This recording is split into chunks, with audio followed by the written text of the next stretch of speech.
from the sycamore tree. Neither the chainsaw nor the wedge of trunk have been recovered. Early the following morning, the damage to the tree and to the wall was discovered. P.C. Barini was the first officer on scene. He recognised immediately that the tree had been deliberately felled. He noticed the spray paint on the stump and suspected that a wedge had been cut out of the trunk. He looked for the wedge but could not find it. News of what you had done spread quickly. Shortly after 9:35 a.m, you, Adam Carruthers, sent Daniel Graham a photograph of the felled tree on WhatsApp. Mr. Graham, you responded, "Here we go." Later that morning, as you followed the story on social media and on mainstream news, you both revelled in your notoriety. You, Mr. Carruthers, commented, "Someone there is tagged like ITV News, BBC News, Sky News like news, news, news. I think it's going to go wild." Later you said, "It's gone viral, it's worldwide. It will be on ITV News tonight." During the day, you exchanged images of the tree and screenshots of conversations on social media. At one point during the morning, a man made the comment that the person who felled the tree must have been weak. In mock indignation, you, Mr. Graham, responded with a voice note saying, "Weak?" A moment or so later, you, Mr. Carruthers, sent a voice note to Graham in which that you would like to see him launch an operation like we did last night. You continued to follow the news coverage over the next days, exchanging messages and sharing screenshots. You followed the coverage of stories of the arrest of a teenager and later of an older man who was arrested in connection with this offence.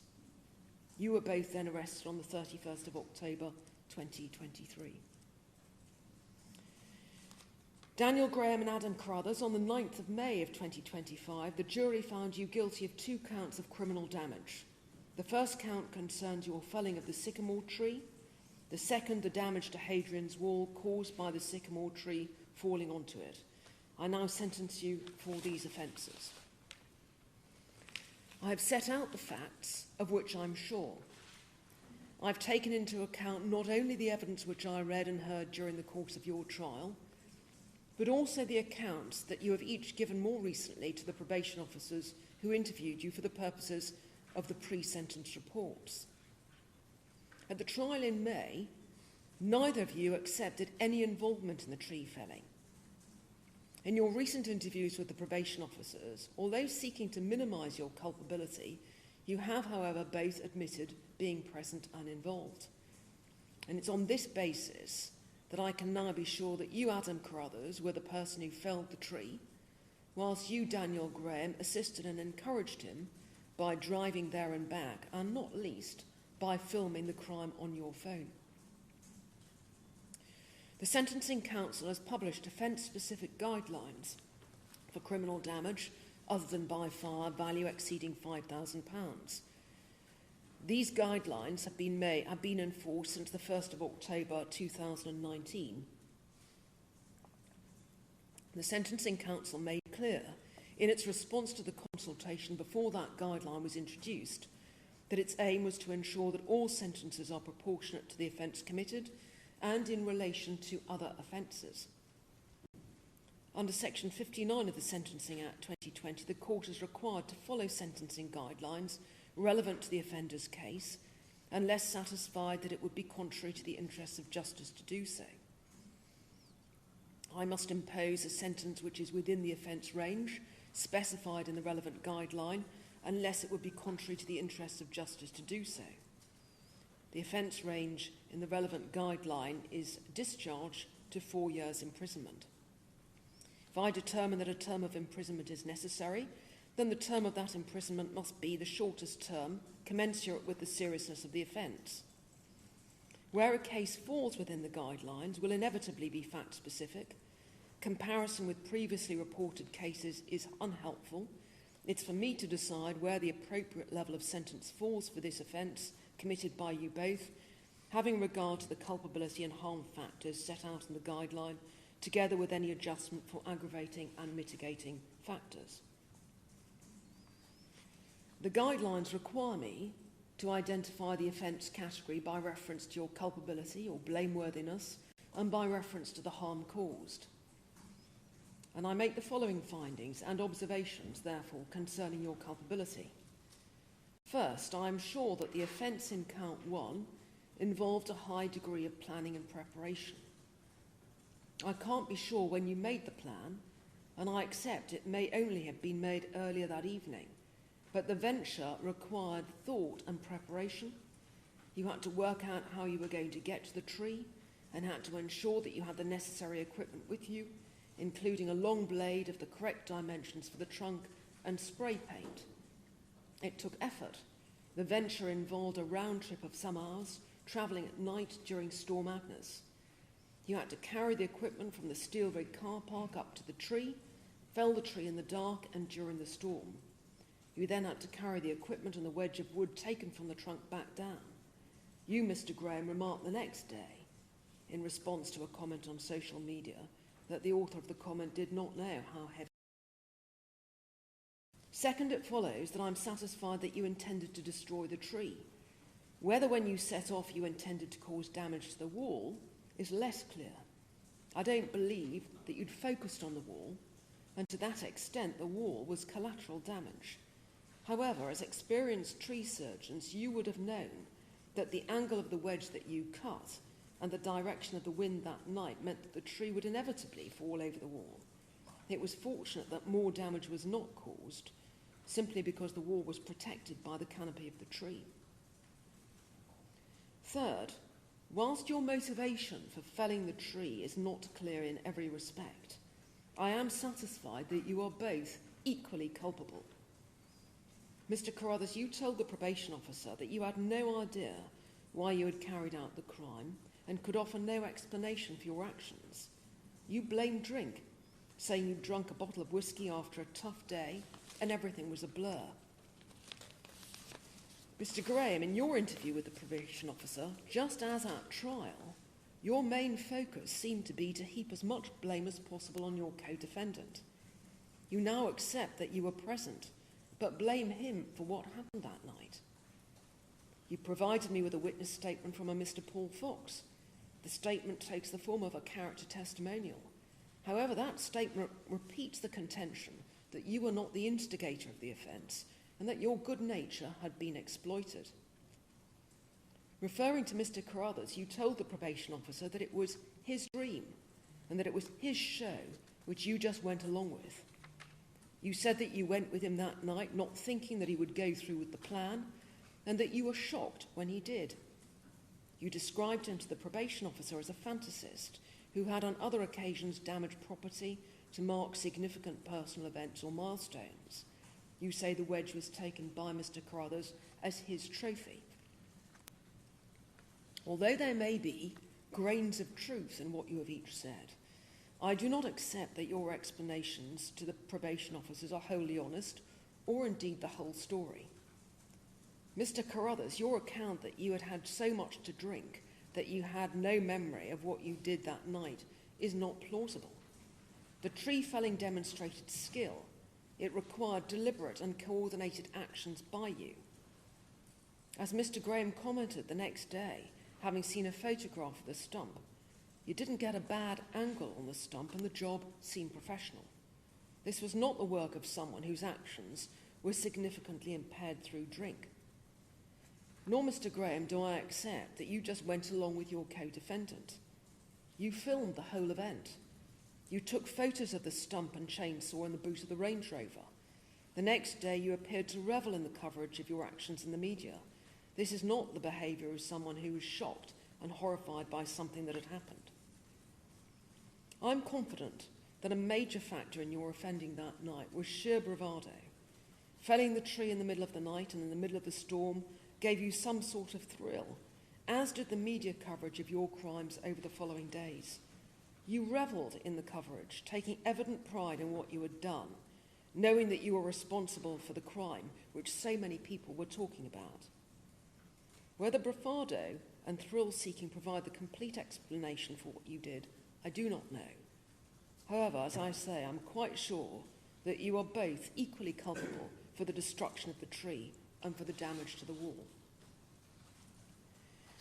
As to the harm which you caused, I've received expert reports from the prosecution and from the defendants attempting to place a financial value on the sycamore tree.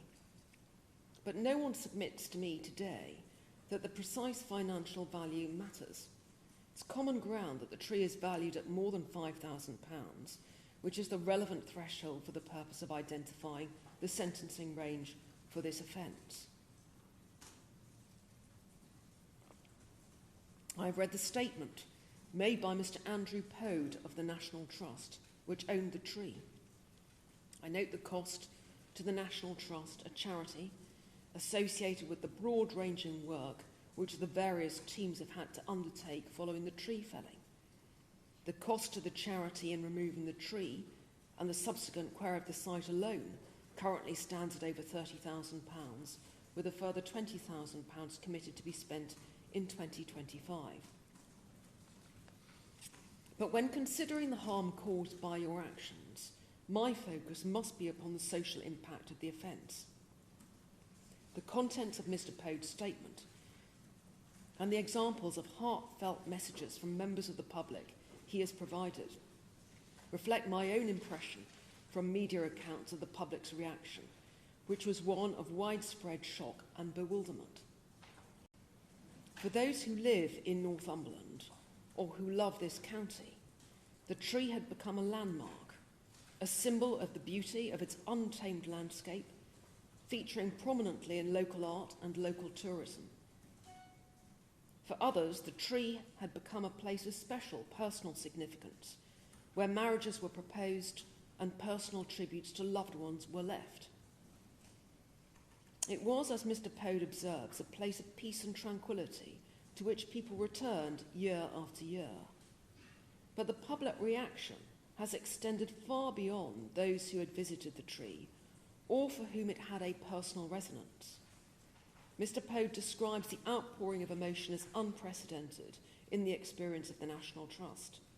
He describes the sense of loss and confusion across the world when the news broke that a thing of natural beauty had been destroyed in a mindless act of vandalism. Following the guidelines, the first step that I must take is to identify the offence category. It is common ground between your barristers and the Crown that the offence in Count 1 falls into the highest categories for both culpability and harm. It falls into the highest culpability category for two reasons. First, because the decision to fell the tree involved a high degree of planning and premeditation. And second, because you intended to destroy the tree and thus intended to cause very serious damage to property. It falls into the highest harm category because of the social impact of the offence, causing serious distress to many people. This yields a sentence range of 6 months to 4 years custody, with a starting point of 1.5 years custody. On Count 2, the prosecution submits that the criminal damage to Hadrian's Wall falls into Category B, medium culpability, on the basis that you were reckless as to whether your actions would cause very serious damage to the wall. I accept this categorisation. I also accept that the damage to the wall, unlike the damage to the tree, is capable of financial valuation, and that the costs associated with repairing the wall, including the staff cost to the National Trust, amount to just under £7,500. For an offence of medium culpability and harm falling into Category 2, the sentence range extends from a medium-level community order to 9 months custody, with a starting point of a high-level community order. Count 1. Under the guidelines, the starting point for an offence of criminal damage falling into the highest bracket of culpability and harm is a sentence of 1 year and 6 months custody. However, I must then consider adjusting that starting point upwards or downwards, as may be necessary to reflect the particular features relevant to culpability and or harm in the particular case. I have no doubt that the starting point of 1 year and 6 months custody must be adjusted upwards in your cases for a number of reasons. First, because there are two factors, each of which bring your offending within the highest culpability bracket. More significant, however, is the extraordinary social impact which I've described of your offending, and I've no doubt that these factors justify an increase in the starting point to the very top of the guideline bracket for this offence, before consideration of aggravating and mitigating factors. The guidelines then require me to take into account any aggravating factors. One aggravating factor specified in the guideline is the fact that damage has been caused to a heritage and/or cultural asset. However, I accept that I must be cautious not to double count aggravating factors. I've already substantially uplifted the starting point to reflect the very widespread distress caused by the felling of the tree. This reaction is in large part linked to the tree's status as part of the landscape and part of our natural heritage. It would be wrong to uplift the sentence still further for what is essentially the same reason. Mr. Graham, you have 4 previous convictions, 2 for battery and 2 for public order offences. Your previous offending was linked to relationship difficulties, and in each case you received a financial penalty. I do not regard your previous convictions as relevant to the sentence which I must pass today, and I do not regard them as aggravating factors. However, there is a further aggravating factor not specified in the guideline which justifies an increase in the sentence. You appeared to savour the fact that others, including a teenage boy, were investigated for the offences which you had committed. This additional aggravating factor leads me to the conclusion that before mitigation is considered, the sentence falls over the top of the guideline bracket of 4 years imprisonment. I'm then required under the guidelines to take into account mitigating circumstances. I've read detailed pre-sentence reports, and in your case, Mr. Graham, a mental health assessment report prepared by the Crown Court Mental Health Liaison Team, and a further expert report prepared by a consultant forensic psychiatrist, Dr. Steve Ramplin. Daniel Graham, you are now 39 years old. You've worked for most of your adult life, and I've read testimonial statements which, amongst other things, say that you are hard-working, polite, and generally helpful. In the recent past, you've been self-employed, living in a caravan sited on land which you own. The author of the pre-sentence report focuses upon your relationships and linked mental health problems. You had a turbulent childhood, suffering physical and mental abuse. You had a close and supportive relationship with your father, however, and his suicide in 2021 affected you profoundly. Dr. Ramplin has explained that you've experienced mental health problems throughout your adult life, and those problems have included depressive episodes of marked severity. Since your father's death, you've attended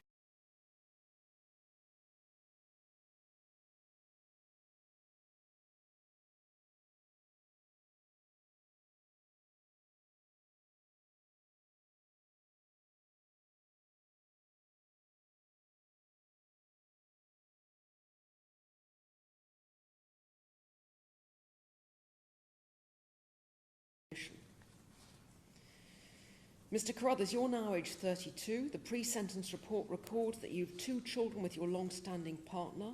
One of those children has special needs. You've worked hard throughout your adult life, and you are, or were, financially secure, having been employed at Cumbria Turf for many years. The author of the report describes you as demonstrating emerging remorse, although still struggling to accept responsibility for your actions or to recognise the impact of your actions on others. You have no previous convictions. As I've remarked, I must take into account in your favour any mitigating factors. I've considered Mr. Graham's background mental health problems carefully. However, it appears from the report of Dr. Ramplin that you, Mr. Graham, do not regard those problems to be relevant to your offending, nor do I. Your offending that night was not in any way caused by or linked to your mental health. Further, according to the report from Dr. Ramplin, your depressive illness is currently in remission. You reported to him suffering no significant depressive symptoms, no suicidal ideation. You demonstrated a reasonable function both in interview and in prison, and you are coping well in prison. Whilst acknowledging that your mental health history is informative background, there is nothing in the material available to me today to suggest that a custodial sentence will weigh more heavily on you by reason of your diagnosis or your mental health history. I've also read and understand the testimonial evidence served on your behalf and take into account that your caravan has been damaged and that you've received hate mail as a consequence of your conviction for these offences, but I'm afraid I do not regard these as mitigation either. I've taken into account Mr. Carruthers' personal circumstances. I accept that Mr. Carruthers is an active caregiver to his children, including one with special needs. But I'm told that that child is coping well in mainstream school and that your partner is able to care for the children. In short, whilst acknowledging again that your personal background is informative, it does not, in my judgment, afford a basis for reducing your sentence. I accept that in the case of Mr. Carruthers, there is some modest mitigation in the form of an absence of previous conviction which justifies a discount. Mr. Graham, you have previous convictions, but as I've said, they are for very different offences to those which you face today. I've considered carefully whether I should afford only Mr. Carruthers a degree of credit to reflect his character. However, this is a case in which I have an overwhelming sense that both defendants should receive the same final sentence. Mr. Carruthers, you will receive the benefit of the discount for having no previous convictions. Mr. Graham, you will receive the same discount, although you do in fact have convictions, but they are not, for my purposes today, relevant convictions. I'm required to pass a sentence which falls within the offence range set out in the guideline, unless I'm satisfied that it would be contrary to the interests of justice to do so. Considering count 1 on its own, I'm satisfied that the guideline offence range is sufficient, taking into account aggravating and then mitigating factors. And the Crown accepts that the offence in count 1 is properly dealt with as being in the most serious category covered by the guidelines without the need to go outside those guidelines. As I've already said, the guideline range for a Category 1A offence extends to 4 years imprisonment. Count 2. As I've remarked, the starting point in the guidelines for count 2 is a high-level community order. Again, I must consider whether there are factors in your cases which justify an adjustment of that starting point upwards or downwards before consideration of aggravating and mitigating factors. There are no such factors, but the offence in count 2 is, in my judgment, significantly aggravated by the fact that you caused damage to a heritage asset, Hadrian's Wall. The actual damage to the wall was relatively modest, comprising only of spoiling and fracturing of some of the stones, but it is a World Heritage Site and a protected monument. As Mr. McFarlane of Historic England has stated, the wall is a major archaeological site and an important tourist draw to the region, and I'm satisfied that a short custodial sentence is appropriate for count 2. I've had regard to the Sentencing Council guideline on totality. Counts 1 and 2 arise from the same facts. In these circumstances, it is appropriate that I impose a sentence in count 1 which reflects your overall criminality and impose on count 2 a sentence which will be served concurrently. When considering the sentence to be imposed on count 1 in these circumstances, it is not a simple arithmetical exercise of adding one sentence to the other. The sentence which I pass must be just and proportionate. The sentence on count 1 will therefore incorporate a part of the sentence on count 2, but not the whole of it. I made a reduction to the sentence to be imposed on count 1 to reflect, in Mr. Carruthers' case, the absence of convictions, and in Mr. Graham's case, the absence of relevant convictions. The increase which I make to the sentence in count 1 to reflect part of the sentence in count 2 has the effect of cancelling out that reduction.